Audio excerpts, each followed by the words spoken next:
एक तरफ इंसान ने इतनी तरक्की कर ली है कि धरती को छोड़कर वो अंतरिक्ष में जीवन की संभावनाएं खोज रहा है, और दूसरी तरफ इसी धरती की आधी आबादी यानी औरतें आज भी अपने सम्मान और बराबरी के लिए लगातार संघर्ष कर रही हैं। औरतें सुरक्षित रहें, सड़कों पर बिना किसी डर के आजादी के साथ घूमती रहें। इसके लिए अलग अलग देशों की सरकारें लगातार औरतों की सुरक्षा से संबंधित कानून बना रही हैं, पुराने कानूनों को और बेहतर कर रही हैं। इससे फर्क भी पड़ा है, लेकिन कहा जाता है कि भेड़ों को ज्यादा डर भेड़िए से नहीं बल्कि भेड़ की खाल में छिपे भेड़िए से होता है। ऐसा ही होता है जब शोषक घर की चार दीवारी के अंदर औरतों के साथ उनका शुभचिंतक, उनका मसीहा बनकर रह रहा हो, और ऐसा होने पर कौन सा कानून है जो औरतों को सुरक्षा प्रदान कर सकता है?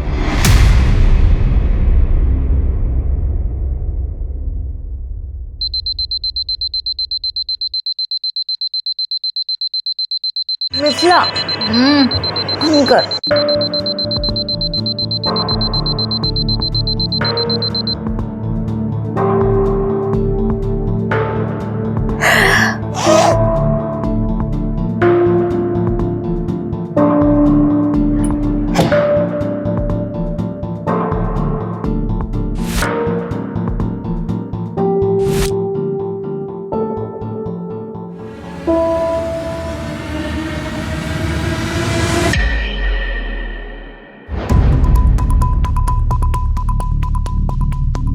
गाड़ी तूने फिर से टैप खुला छोड़ दिया था।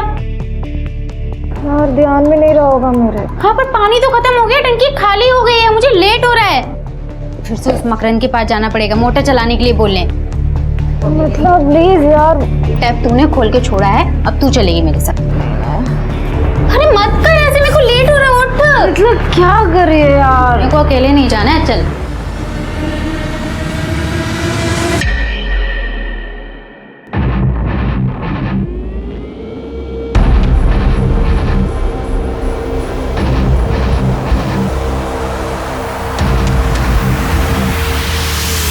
क्या है? क्या काम है? अंकल, हमारे वॉशरूम का टैप खुला रह गया था तो पानी खत्म हो गया। आप प्लीज 5 मिनट के लिए मोटर चला दीजिए। नल तुम लोगों ने खुला छोड़ दिया और तुम्हारे लिए मैं मोटर ऑन कर दूं।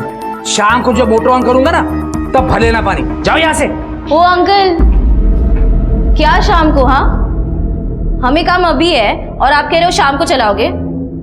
देखिए मेरे रूम की टंकी भी खाली हो गई है, जाइए मोटर चालू कीजिए।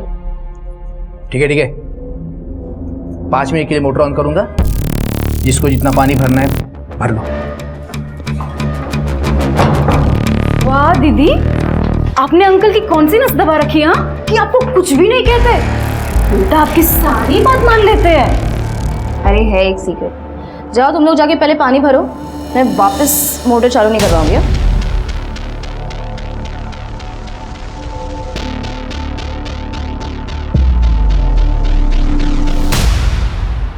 हाँ अक्षिता,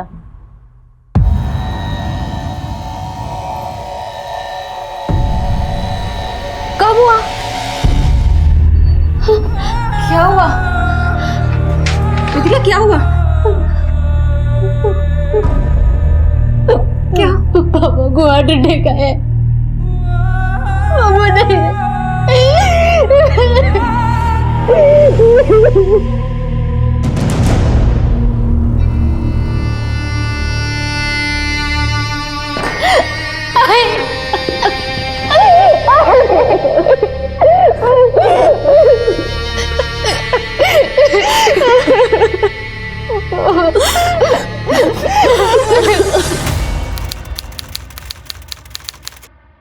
और कोई रास्ता नहीं है मेरे पास। बाबा हम लोगों के लिए कोई भी सेविंग छोड़ के नहीं गए। मैं पढ़ाई करना भी चाहूंगी तो भी नहीं कर पाऊंगी। आई को मेरी जरूरत है यहाँ पे, वो अकेले मैनेज नहीं कर पाएंगी। अरे तू वहाँ पे रह के आंटी की कैसे हेल्प कर पाएगी? मिथिला तुझे वहाँ पे कोई ढंग की जॉब नहीं मिलेगी। देख मेरी बात मान, पढ़ाई मत छोड़, लास्ट ईयर है ये। तू समझ रही है बात को? देख तू यहाँ पे आजा कोल्हापुर में, तू जॉब करके पढ़ाई और फैमिली दोनों को हेल्प कर सकती है ना।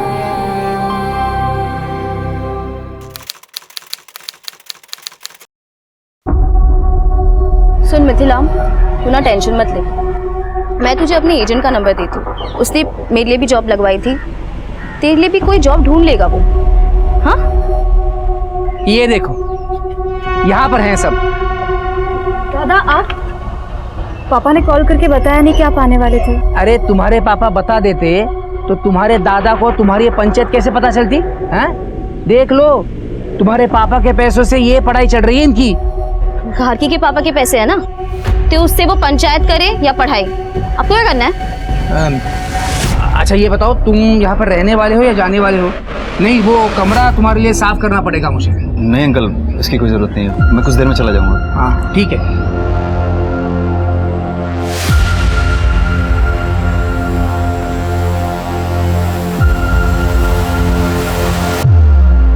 मिथिला, तुम्हारे पापा के बारे में पता चला मुझे गार्गी से। I am really really sorry, पर तुम चिंता मत करो, हम सब हैं तुम्हारे साथ।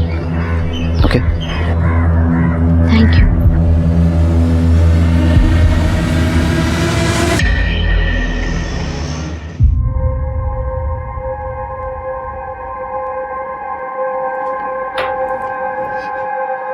मिल गई जॉब?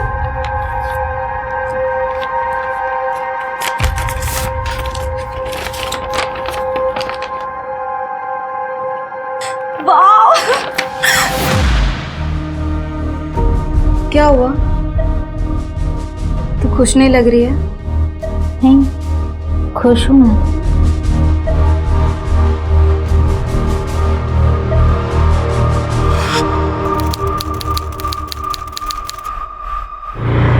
बस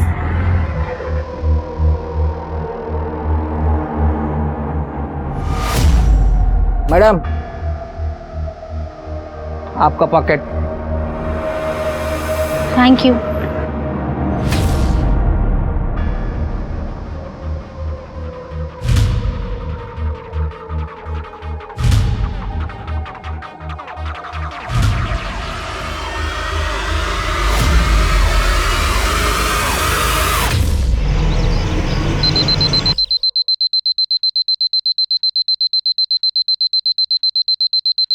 मिथिला, मिथिला क्या करे फोन? मिथिला,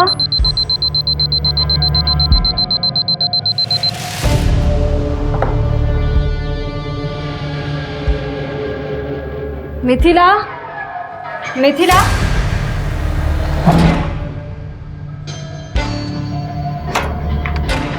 मिथिला। दीदी, मिथिला को देखा क्या? यहाँ पे आई थी? नहीं। मिथिला? नहीं, अरे यहाँ नहीं आई। क्यों? क्या हुआ? अंकल, आपने मिथिला को देखा क्या? नहीं तो। कहाँ गई मिथिला? मिथिला, मिथिला, मिथिला, मिथिला, मिथिला क्या? मिथिला,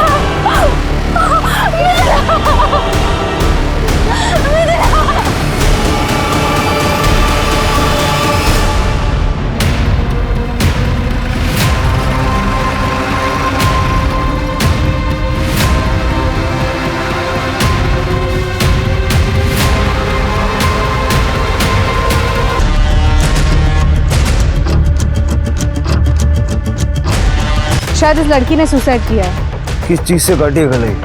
ब्लेड, चाकू कुछ मिला? नहीं सर, कोई सुसाइड नोट भी नहीं है। शिट, ऐसा कैसे हो सकता है कि लड़की ने अपनी कलाई काट ली, कोई नहीं मिल रही? लड़की का कमरा चेक करो, हो सकता है वहाँ सुसाइड नोट भी मिल जाए। ये घर आप ही का है? हाँ, मेरा पुश्तैनी मकान है ये। क्या नाम है आपका? मकरंद तांबे। वो जो लड़की है वो आपकी कौन लगती थी? साहब वो मेरी किराएदार है, किराएदार थी साहब, मिथिला हेगड़े। साहब वो ये जो है ना, ये गार्गी जो पहली वाली लड़की है ना, वो उसकी रूममेट है। क्या हुआ, सुबह जब इसकी आँख खुली तो मिथिला उसको कमरे में दिखी नहीं, इसलिए घबरा कर मेरे पास आई। फिर हम सब लोग उसको ढूंढने के लिए गए तो वो वहाँ ऊपर पड़ी मिली। क्या कर रही थी वो? वो ग्रेजुएशन करती थी साहब, और साथ साथ नौकरी भी करती थी। ये सारी लड़कियाँ मेरी किराएदार है। ये गार्गी जो है वो ग्रेजुएशन के 3rd ईयर में है। ये आरुषि है, ये नौकरी करती है। और ये नैनिका है, वो ग्रेजुएशन के 1st ईयर में है।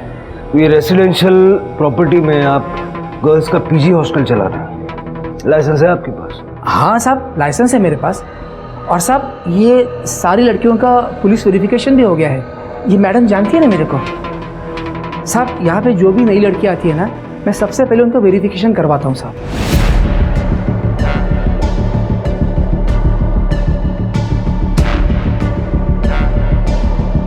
सीसीटीवी नहीं है? नहीं है साहब, पर लगवा लूँगा, जल्दी लगवा लूँगा। इन लड़कियों की सेफ्टी के लिए गार्ड तो रखा होगा आपने? अरे साहब मैं रिटायर आदमी हूँ साहब, ये जो किराया देती है उसमें से मुश्किल से मेरा खर्चा चलता है। अब मैं इतने कम पैसों में गार्ड कहाँ से रखूँगा? जब आप इन लड़कियों की सेफ्टी का कोई इंतजाम नहीं कर सकते तो ये गर्ल्स पीजी हॉस्टल चला क्यों रहे हैं? साहब 10 साल से हॉस्टल चला रहा हूँ साहब, और इनको किसी को कोई प्रॉब्लम नहीं है। और इन लड़कियों के पास उनके अपने कमरे की चाबियाँ भी हैं। आपकी फैमिली का? मेरी बीवी की डेथ हो गई साहब, मेरे कोई बच्चे नहीं है, इसीलिए इतना बड़ा घर है तो मैं कमरे किराए पे देता हूँ।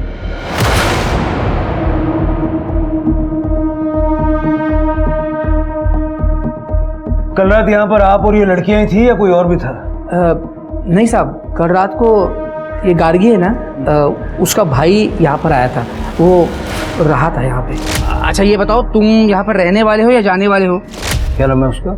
शक्ति। तो ये लड़कियों के पीजी हॉस्टल में आपने लड़के को कैसे ठहरने दिया? एक्चुअली क्या है साहब, ये जो गार्गी है ना, इसके पिताजी बाबूराव, ये मेरे पुराने दोस्त हैं। तो शक्ति अपनी बहन से मिलने के लिए कभी कभी यहाँ आ जाता है। वैसे उसको कल लेट हो गया तो यहीं पे रुका था। पीछे की तरफ एक कमरा है साहब, वो वहीं पे रुका था। अभी कहाँ? क्या? कौन? शक्ति। सर वो सुबह चला गया, मुझे पता ही नहीं चला। पता कैसे नहीं चला? सर क्या है कि वो उस कमरे से ना बाहर जाने के लिए एक और रास्ता है, तो वहाँ से जाने के लिए फिर यहाँ से जाने की ज़रूरत नहीं पड़ती। हो सकता है वो उसी रास्ते से बाहर चला गया होगा और मुझे पता नहीं चला होगा।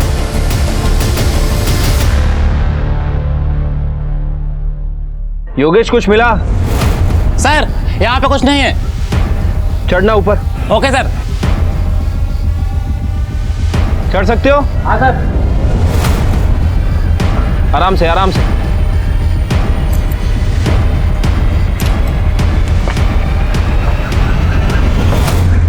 तुम लड़कियां एक अकेले आदमी के साथ इस घर में रहती हो, कभी कोई परेशानी नहीं होती?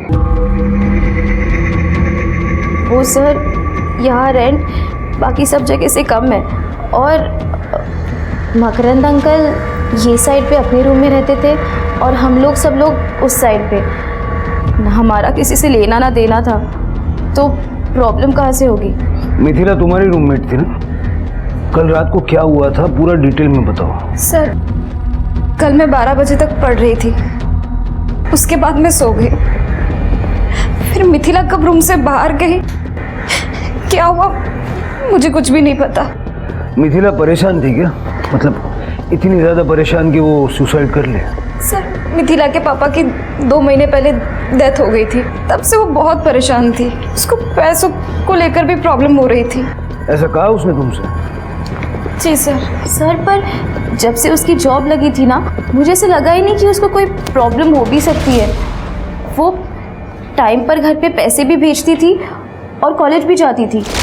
इनफैक्ट काफ़ी खुश थी वो, और एक बार तो उसने हमें पार्टी भी दी थी। नहीं दीदी, वो खुश रहने का सिर्फ दिखावा कर रही थी बाहर से। सर वो अंदर से बहुत परेशान थी, क्योंकि मैंने खुद कितनी बार मिथिला को रात को चुप चुपके से रोते हुए देखा है। मिथिला का किसी से कोई अफेयर वगैरह था क्या? नहीं सर, अगर ऐसा कुछ होता तो वो मुझे जरूर बताती।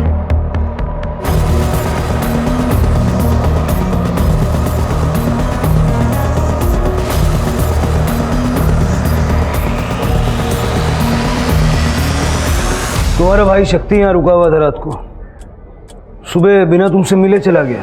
सर शक्ति दादा ने मुझे रात को ही बता दिया था कि वो सुबह जल्दी चले जाएंगे। सर गार्गी और मिथिला के रूम से कोई सुसाइड नोट तो नहीं मिला है, लेकिन ये फ़ोन मिला है। सर ये फ़ोन तो मिथिला का ही है। फॉरेंसिक में भेज दो इसको। और सर ये 2 लाख रुपए मिले हैं कबर्ड से। अभी थोड़ी देर पहले तुम बता रही थी कि उसके पिताजी का देहांत हो गया 2 महीने पहले और पैसों को लेके बहुत परेशान थी वो। अब अचानक से ये 2 लाख कहाँ से आ गए? सर मुझे नहीं पता है, मिथिला ने कभी मुझे इन पैसों के बारे में नहीं बताया। अपने भाई को फोन करके बुलाओ, बात करनी है उससे। जी सर।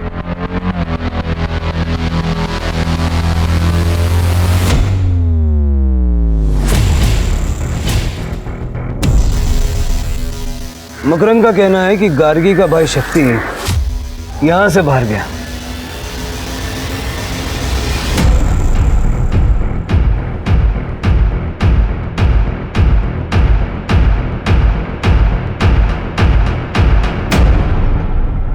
श्रीकी, कहीं ऐसा तो नहीं है कि मिथिला का मर्डर करके सीन को सुसाइड में कन्वर्ट किया है? क्योंकि अदरवाइज ब्लेड, चाकू जैसी कोई चीज़ तो हमें मिलती जिससे उसने नस काटी। मुझे भी ऐसे ही लगता है सर। ये बाउंड्री देखिए ना, इस पे कोई भी आसानी से चढ़ के घर की छत पे चढ़ सकता है, और अगर कोई ऊपर से मदद करने वाला हो तो ये काम और भी आसान है। हो सकता है कि आने वाला मिथिला का बॉयफ्रेंड हो या इन तीनों लड़कियों में से किसी एक का बॉयफ्रेंड हो। मिथिला और इन तीनों लड़कियों के साथ साथ मकरंद का सीडीआर भी निकलवाओ। पता करो कि इन चारों लड़कियों में आपस में बनती कैसे थी। इस मकरंद के साथ कोई मसला था क्या, या मोहल्ले का कोई मंचला मिथिला पे नजर रखे हुए था, उसे परेशान करता था क्या? और तृप्ति, सबसे पहले मिथिला के ऑफिस जाके जो 2 लाख हमें मिले हैं, पता करो वो पैसा ऑफिस का तो नहीं है। सर, मैडम, ऑफिस के सारे पैसे की लेन देन मैं ही हैंडल करती हूँ। फिर मिथिला जैसी नई लड़की जो रिसेप्शनिस्ट हो, उसे मैं 2 लाख रुपए क्यों दूंगी? आप चाहो तो हमारा लेजर चेक कर सकते हो मैडम, इसमें एक एक पैसे का हिसाब लिखा है। मिथिला को कोई प्रॉब्लम थी ऑफिस में? कोई लव अफेयर? ऑफिस में तो ऐसा कुछ भी नहीं था। फिर वो बाहर जाकर अपनी लाइफ में क्या करती थी, इसमें कंपनी का क्या लेना देना? घर जाने की इतनी क्या जल्दी थी कि सुबह 6 बजे निकल गए? तो सर, मिथिला के सुसाइड से शक्ति का क्या लेना देना? इसे तो मैं ही भेजता था गार्गी से मिलने के लिए, वरना ये वहां क्यों जाता? कल भी मैंने ही भेजा था इसे। मैं बात कर रहा हूँ ना उससे। बैठ जाइए। मिथिला से बातचीत होती थी तुम्हारी? हाँ सर, ज़रूरत भर की बात होती थी। जरूरत भर की? कोई यारी दोस्ती, प्यार मोहब्बत? नहीं सर, गार्गी यहीं बैठी है, ऐसा कुछ नहीं था सर, आप उसे पूछ सकते हैं।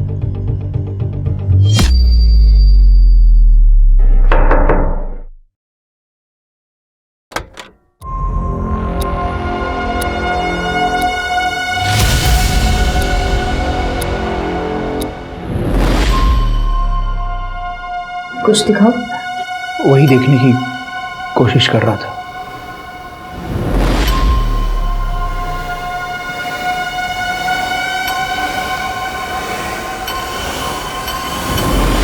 मिथिला 20,000 की सैलरी में जॉब कर रही थी, साथ साथ पढ़ाई कर रही थी और आपको भी पैसे भेज रही थी। उसकी जॉब लगे सिर्फ 2 महीने हुए थे, लेकिन उसके कबर्ड से हमें 2 लाख रुपया कैश मिला। उसके ऑफिस वाले ने दिए होंगे सर। उसके ऑफिस में हमने बात की, वो पैसा ऑफिस का नहीं है। ऐसा कौन हो सकता है जो मिथिला को इतना पैसा देगा? पता नहीं सर। मिथिला की जिंदगी में कोई लड़का? वो यहाँ कोल्हापुर में रहती थी। अगर उसकी जिंदगी में कोई लड़का था भी तो हमें कैसे पता होगा? उसकी रूममेट है गार्गी। गार्गी से तो कोई परेशानी नहीं थी? नहीं सर, गार्गी तो उसकी बहन जैसी थी। हम तो जलगांव में रहते हैं, यहाँ कोल्हापुर में गार्गी उसकी फैमिली थी। ठीक है, अभी आप जा सकते हैं। अगर जरूरत पड़ेगी तो दोबारा आपसे संपर्क करेंगे। सांगली से लेकर कोल्हापुर तक कुछ भी हो, आपको हमेशा मेरी ही गलती दिखाई दी है पापा। तो बोलता क्यों नहीं? सुबह जब 6 बजे यहाँ से निकला था तू, तो सांगली 12 बजे क्यों पहुंचा? सच बता शक्ति, तेरा उस लड़की के साथ कुछ चल रहा था क्या? बाबा, अगर ऐसा कुछ भी होता दादा और मिथिला के बीच में, तो मुझे तो पता ही होता ना। ठीक है, देखते हैं। सर, ये मिथिला के कॉल डिटेल्स मैंने चेक किए हैं। अफेयर जैसा तो कुछ दिख नहीं रहा है सर, लेकिन इस मिथिला ने 20 तारीख को ऑफिस से निकलने के बाद जनजीवन पार्टी के अध्यक्ष प्रभाकर शिंदे को फ़ोन किया था। और सर, उसके फ़ोन लोकेशन के हिसाब से वो अपने हॉस्टल नहीं गई थी, बल्कि डायरेक्ट प्रभाकर शिंदे के घर गई थी। मिथिला जैसी आम लड़की प्रभाकर शिंदे के साथ डायरेक्ट कांटेक्ट में? मैं जानता था इस लड़की को, मिथिला। वही है कि एक जॉब एजेंट है, मनक लखेरा, इधर सिटी मार्केट में बैठता है। तो ये लड़की उसके पास गई थी जॉब मांगने। सर प्लीज सर, मुझे जॉब की बहुत ज़रूरत है। कोई भी काम कहीं पर भी हो, मैं करने के लिए रेडी हूँ सर। देखो, तुम्हें सही बता रहा हूँ कि जॉब तो मार्केट में है नहीं, पर तुमको अगर जॉब की इतनी ज़्यादा ज़रूरत है तो फिर काम कर सकती हो। हाँ सर, बताइए, मैं करूँगी। तो उसने मेरे पास भेज दिया इस मिथिला को। उसको जॉब की जरूरत थी, मैंने ही जॉब लगवाया उसको। शिंदे जी, ये तो 2 महीने पुरानी बात हो गई। परसों वो क्यों आई थी? पापा ने जहाँ जॉब लगवाई थी उसकी वहाँ पैसे कम मिल रहे थे उसे, तो दूसरी जॉब ढूंढ रही थी, उसी बारे में बात करने आई थी। सर प्लीज़ मेरी जॉब चेंज करवा दीजिए आप प्लीज़ सर। आपने कुछ पैसे भी दिए थे मिथिला को? उसको जरूरत थी, बहुत प्रॉब्लम में थी लड़की, तो मैंने 5,000 रुपए दिया उसको खर्चे पाने के लिए। 5,000? आपने 2 लाख रुपए दिए थे। 2 लाख?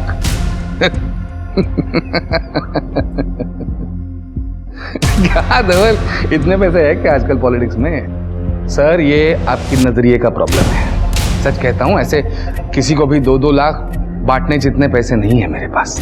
मैं मान रहा हूं ना, मैंने 5,000 रुपए दिए उसको, उसके ऊपर 1 पैसा नहीं दिया। सर मिथिला ने मुझसे बात की थी। एक्चुअली क्या है कि वो जॉब बदलना चाहती थी और मार्केट की हालत इतनी खराब थी कि मैं चाहकर भी उसकी मदद कर नहीं सकता था। पर मैंने उसको ये कहा था कि तुम जो भी जॉब कर रही हो उसको कंटिन्यू रखो और जैसी कोई नई जॉब आएगी मैं तुम्हें दे दूंगा। पता नहीं उसकी वजह से मुझे कॉल नहीं किया।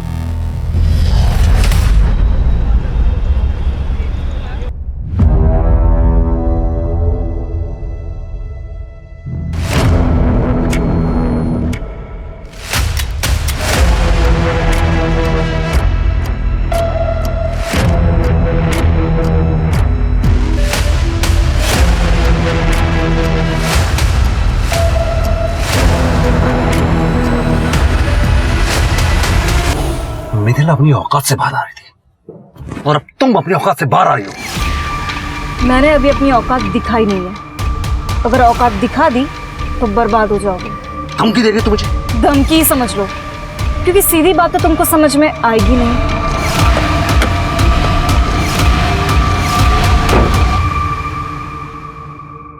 सर मिथिला की पोस्टमार्टम रिपोर्ट आ गई है। सर रिपोर्ट के हिसाब से मिथिला 2 मंथ प्रेग्नेंट थी, लेकिन उसने सुसाइड किया है या मर्डर ये कंफर्म नहीं हो पा रहा। ये तो केस ही उलझ गया सिर के। डॉक्टर्स को बोलो कि मिथिला के बच्चे का विसरा प्रिजर्व करें, क्योंकि ये बच्चा उसके मर्डर या सुसाइड का कारण हो सकता है। और मिथिला की माँ से बात करो। मैडम, मैं आपको पहले ही बता चुकी हूँ कि मैं किसी लड़की के बारे में नहीं जानती, तो फिर मैं कैसे बताऊँ कि मिथिला किसके बच्चे की माँ बनने वाली थी? गार्गी कहाँ गई थी?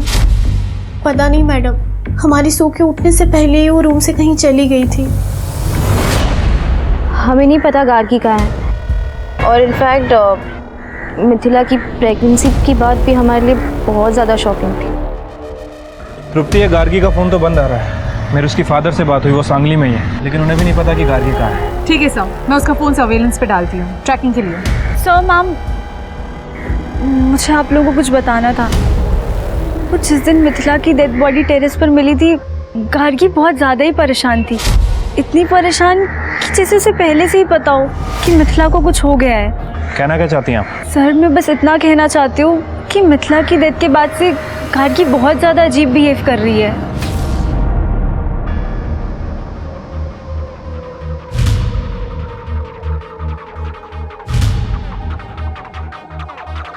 आपस की बात पुलिस को क्यों बता रही है? तो झूठ थोड़ी ना बोल रही हूँ दीदी, जो सच है वही बोल रही हूँ। अपने अपने घरों से दूर रहकर पढ़ाई कर रही 2 रूममेट्स मिथिला और गार्गी के जीवन में कुछ तो बेहद संदेहास्पद चल रहा था। मिथिला की सीक्रेट प्रेगनेंसी उसकी हत्या या आत्महत्या के कंफ्यूजन को और ज्यादा बढ़ावा दे रही थी, जिसके बारे में किसी को नहीं पता था। जिसे पता हो सकता था वो थी गार्गी, और गार्गी अचानक गायब हो गई थी। सवाल कई थे जिनके जवाब पुलिस को ढूंढने थे, और शुरुआत उन्होंने गार्गी को ढूंढने से की। गार्गी मिली भी, मगर पुलिस को अपने सवालों के जवाब नहीं मिले, बल्कि उनके सवालों की फहरिस्त और ज्यादा लंबी होती चली गई।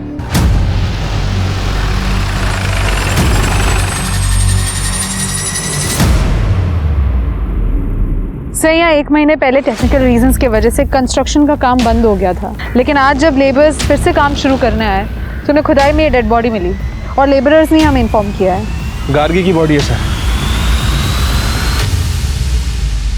पहले मिथिला और अब आपकी बेटी गार्गी। दोनों का इस तरह से मारा जाना इत्तेफाक तो नहीं हो सकता। पॉसिबल है कि गार्गी को मिथिला के बारे में या उसकी मौत के बारे में कुछ ऐसा पता था जो मिथिला का किलर नहीं चाहता था कि गार्गी सबको बताए, और इसीलिए उसने गार्गी को मार दिया। सर आखिर गार्गी मिथिला के बारे में ऐसा क्या जानती होगी? शायद मिथिला के होने वाले बच्चे के पिता का नाम। क्या मिथिला प्रेग्नेंट थी? 2 महीने से। क्यों, तुम्हें कॉन्फिडेंस था कि मिथिला कभी प्रेग्नेंट नहीं होगी? सर ऐसा कुछ नहीं है सर, अब मुझ पे फालतू में शक कर रहे हैं। अगर फालतू में शक कर रहे हैं तो डीएनए टेस्ट कराने में कोई प्रॉब्लम तो नहीं होगा तुम्हें?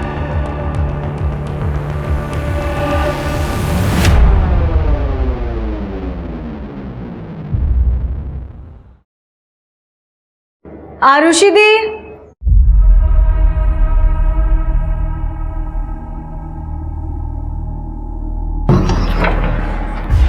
दीदी आप यहाँ पे क्या कर रहे हो? वो मैं रेंट देने आई थी। पर आप तो ऑनलाइन पे करते हो ना? हाँ, पर मेरा अकाउंट लॉक हो गया ना, तो सोचा कैश दे दूँ।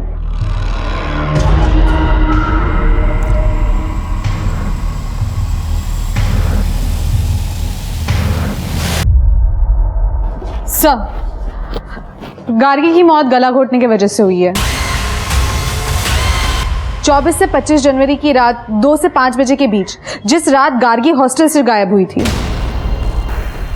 सर मैंने गार्गी के फ़ोन लोकेशन और कॉल डिटेल्स चेक की है। एक इम्पॉर्टेंट बात सामने आई है सर। इनके हिसाब से गार्गी भी प्रभाकर शिंदे के यहाँ गई थी 25 तारीख को रात में 1 बजे।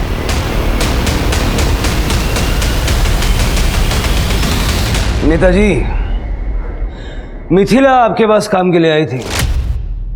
गार्गी आपके पास क्यों आई थी? उसे आपसे क्या काम था? गार्गी को नेताजी से काम नहीं था, बल्कि नेताजी को गार्गी से काम था।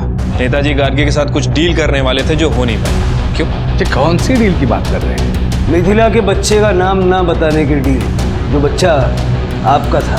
पाटिल, औकात में रहकर बात करो। 2 मिनट नहीं लगेगा आप सबकी वर्दी उतरवाने में।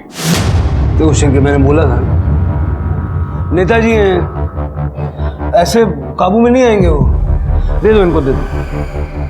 लीजिए, ये कोर्ट का ऑर्डर है आपके डीएनए टेस्ट का। और वैसे ये औकात देखने दिखाने वाली बातें तो हम करते नहीं, क्योंकि हमारा इस देश के कानून में विश्वास है, जो आप जैसे नेताओं को उनकी औकात याद दिलाने के लिए काफी है। चलिए।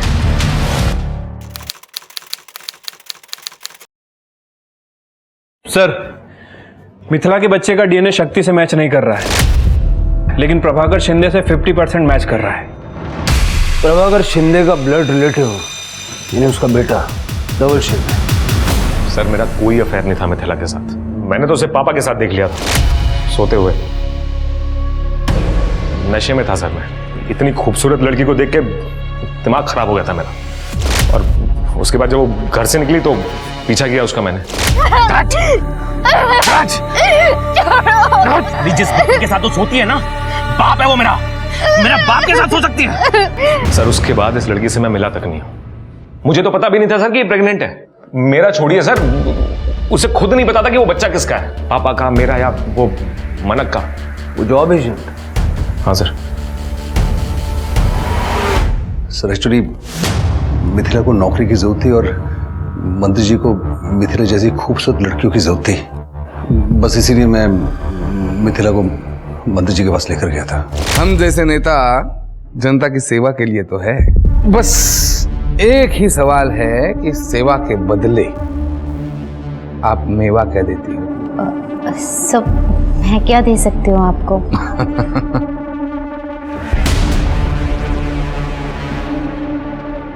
खुद की तरफ देख के तो देखो क्या दे सकती हो। एक बार हाँ बोलकर तो देखो। दुनिया कदमों में लाके रख दूंगा। दुनिया। हाँ, अरे मिथिला अच्छी लड़की, लेकिन सर उसको पैसों की जरूरत थी। इसी वो दिन भाग जरूर गई, लेकिन 2 दिन के बाद फिर मेरे ऑफिस में वो आई थी। सर प्लीज मुझे एक बार मंत्री जी से मिलवा दीजिए। अब मैं इस बार नहीं भागूंगी सर। सर मुझे जॉब की बहुत ज़रूरत है। तुम भागोगी या नहीं भागोगी ये तो अब मुझे टेस्ट करना पड़ेगा।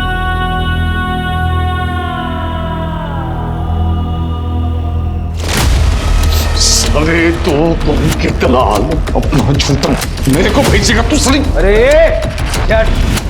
शट तो पहले तुमने मिथिला का रेप किया, बाद में नेताजी के पास ले गए तो तुमने उसका रेप किया, और उसके बाद तुम्हारे बेटे धवल ने उसका रेप किया। जब वो प्रेग्नेंट हो गई तो तुम्हारे पास आई। बाप की थाली में मुंह मारेगा तू, और वो भी अकल नहीं है। पापा वो नादानी में हो गया। अब मंत्री जी इस लड़की का क्या करना है? बच्चा है पेट में तो गिरा दो। ये 2 लाख रुपए। पर मैं अबॉर्शन नहीं कराऊंगी, अबॉर्शन कराना पाप होता है। सर मिथिला तो अबॉर्शन के लिए मान ही नहीं रही थी। मैंने जैसे तैसे उसको मनाया, पता नहीं उस रात को जाके उसने सुसाइड क्यों कर लिया, मैं समझ नहीं पाया। मिथिला ने सुसाइड नहीं किया और ना ही वो कभी अबॉर्शन के लिए मानी थी। तुम लोगों ने उसे मार के सुसाइड का सीन क्रिएट किया। नहीं सर, मैं एक्चुअली अगले दिन अबॉर्शन के लिए उसके साथ जाने वाला था।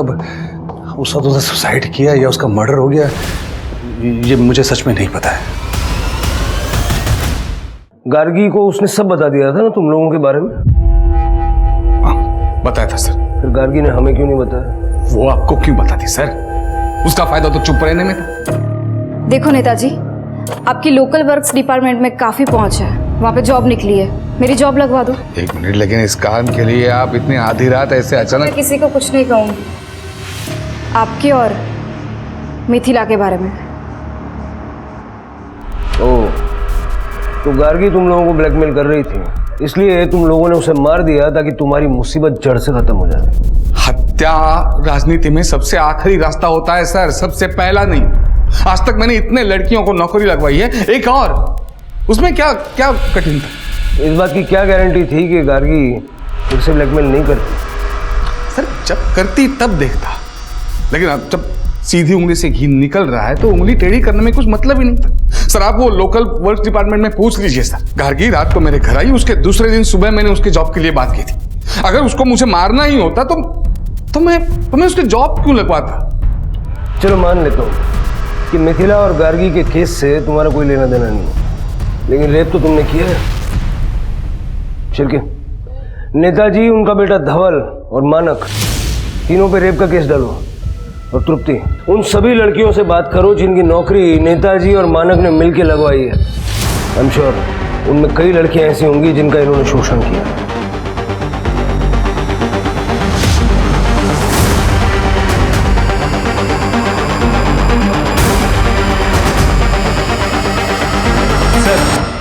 ये प्रभाकर सही कह रहा था, इसने एक लोकल वर्क डिपार्टमेंट में गार्गी की जॉब के लिए बात भी की थी सर। लेकिन जनवरी 22, 23, 24 प्रभाकर, उसका बेटा धवल और वो जॉब एजेंट मानक, इन तीनों की फ़ोन की लोकेशन ना तो मिथिला के हॉस्टल के पास की है और ना ही उस कंस्ट्रक्शन साइट की जहाँ में गार्गी की डेड बॉडी मिली।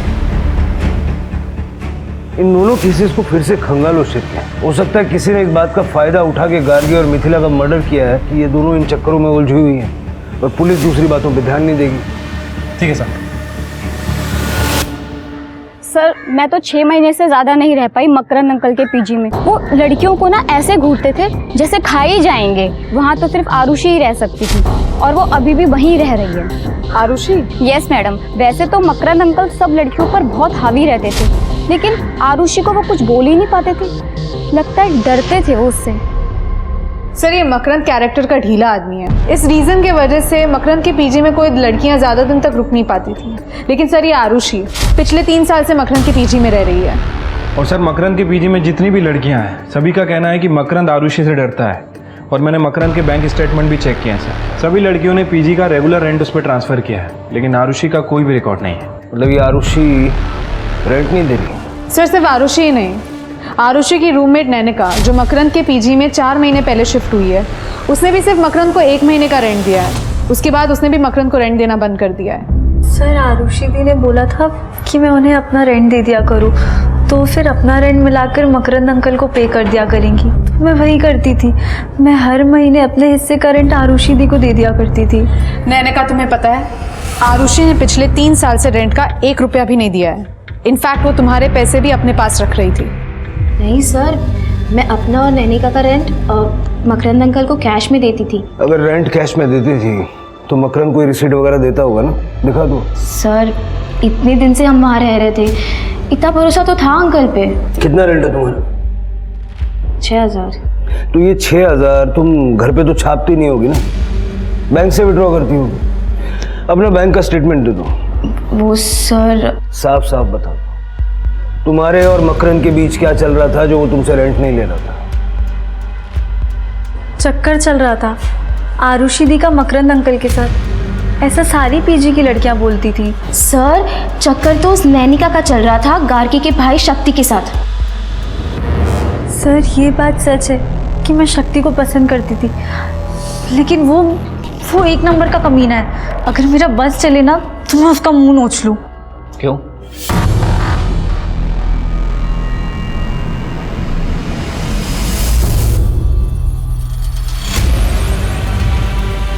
नानिका, नानिका क्या कर रही हो ये? अरे क्या हुआ? उठो यहाँ से, बाहर निकलो। अरे अरे निकलो यहाँ से। शक्ति क्या है? जाओ यहाँ से। शक्ति क्यों ऐसे बात कर रहे हो? दादा क्या हुआ? पूछो इस नानिका से, जबरदस्ती गले पड़ी है मेरे। ओए शक्ति, एक तो सुबह से मेरे आगे पीछे घूम रहा है और अभी बोल रहा है मैं तेरे गले पड़ी हुई। हाँ सीधा सीधा बोलना कि तेरे बस का कुछ भी नहीं है। नहीं क्या? अपने भाई का इलाज कराओ वरना मोहल्ले वाले ना शादी के बाद मजे लूटेंगे। तमीज अपना मुंह संभाल के बात कर।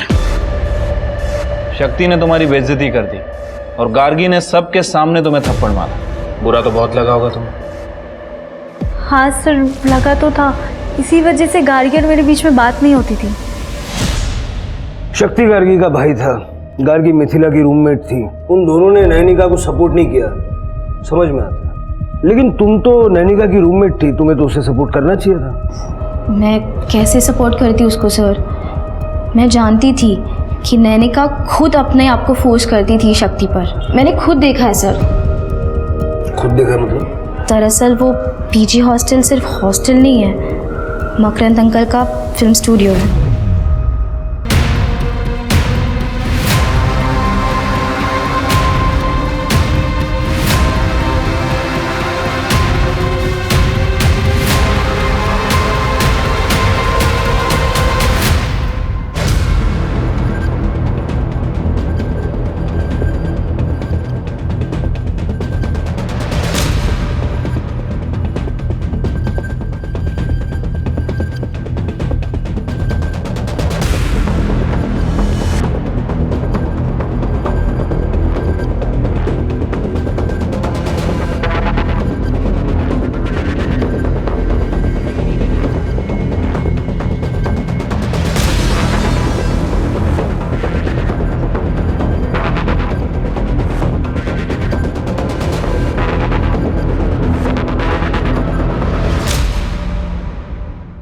इधर आ, इधर आ। ये क्या है? ये पीजी के नाम पे फिल्म स्टूडियो चला रहा था क्या? हाँ? और जब आरुषि को पता चल गया तो वो किसी को बता ना दे, इसलिए बिना रेंट के उसे रहने दिया। बेटी की उम्र की लड़कियों के साथ ये कर रहा था। जब मिथिला और गार्गी को पता चल गया तो तेरी पोल ना खुल जाए, इसलिए दोनों को मार दिया। साहब मिथिला ने सुसाइड किया है, आप फुटेज में देख लो।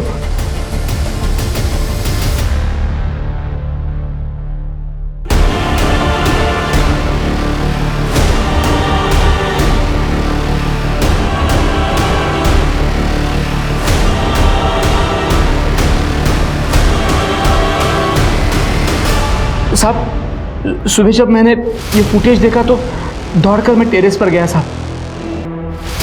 तब तक मिथिला मर चुकी थी। उसने अपनी हाथ की कलाई काटने के लिए मेरे किचन का चाकू इस्तेमाल किया था, फिर वहां से भाग गया। साहब आरुषि जानती है सब कुछ, उसने भी फुटेज देखा है सारा। और गार्गी? उसका नहीं पता साहब मुझे, वो तो अपने कमरे में थी नहीं। उस रात कार में बैठकर वो गार्गी के जाने का फुटेज है? हाँ है।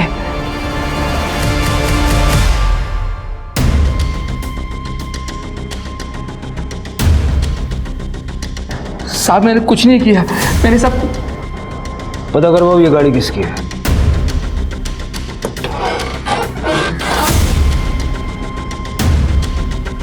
सर इधर आइए। ये देखिए सर, इन औजारों में लगी मिट्टी को लैब में टेस्टिंग के लिए भेजो, और कंस्ट्रक्शन साइट की मिट्टी से ये मिट्टी मैच होती है क्या देखो। मेहमान आ गए क्या थाने? जी सर। तुम्हारी गाड़ी में जो औजार है ना, उनकी मिट्टी कंस्ट्रक्शन साइट की मिट्टी से 100% मैच होती है। अब ज्यादा मेहनत मत करवाओ, बताओ क्यों मारा गार्गी को? सर मैंने नहीं मारा गार्गी को। देखो ये तुम्हारी गाड़ी है, कहाँ जा रही है गार्गी इसमें बैठ के? हाँ सर, ये कार तो मेरी है, लेकिन ये कार हमेशा गैरेज में खड़ी रहती है। कभी कभी मेरा बेटा शक्ति इसे निकालता है ताकि चलती फिरती रहे। 24-25 जनवरी की रात को शक्ति लेके गया था ये गाड़ी। 24-25? हाँ सर, शक्ति के किसी दोस्त का बर्थडे था तो वो ये कार लेकर गया था।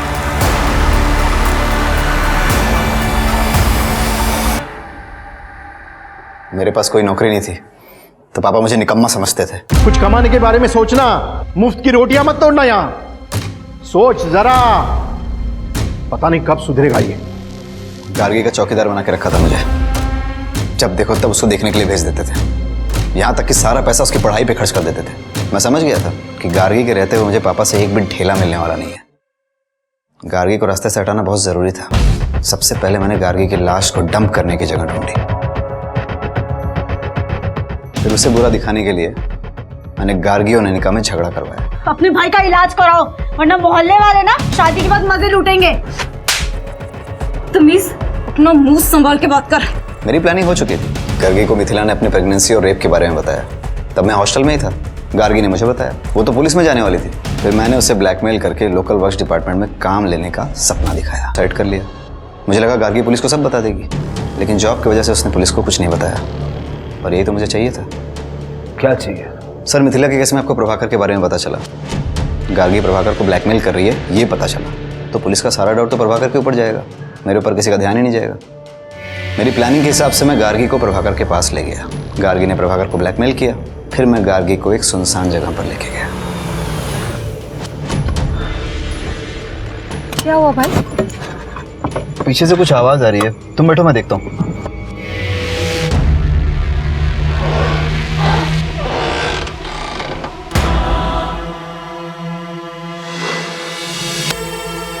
गार्गी की लाश को गाड़ी में डाल के कंस्ट्रक्शन साइट पर डंप कर दिया। भगवान तेरे जैसा भाई किसी बहन को ना दे।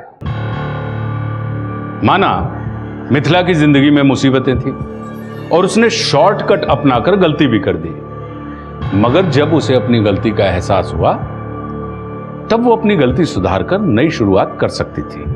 लेकिन उसने ऐसा नहीं किया, बल्कि उसने आत्महत्या का रास्ता चुना। और आत्महत्या तो कोई रास्ता ही नहीं है, ये तो रास्ते का अंत है। ये बात मिथिला को समझ में नहीं आई। अब शक्ति के बारे में क्या कहें? शक्ति खुद काबिल नहीं था, इसलिए अपनी बहन गार्गी की काबिलियत उसकी आंखों में खटकती थी। शक्ति ने अपनी कमियों को दूर करने की जगह अपनी कमियों का ठीकरा गार्गी के सर पे फोड़ दिया और उसकी हत्या कर दी, जिसका नतीजा आप लोगों के सामने है। अब मैं आशुतोष राणा विदा लेता हूं आपसे। हम फिर मिलेंगे एक ऐसी कहानी के साथ जो आपको रखेगी सतर्क और जिंदगी को सुरक्षित। तब तक अपना और अपने परिवार का ख्याल रखिए और देखते रहिए क्राइम पेट्रोल सतर्क। जय हिंद।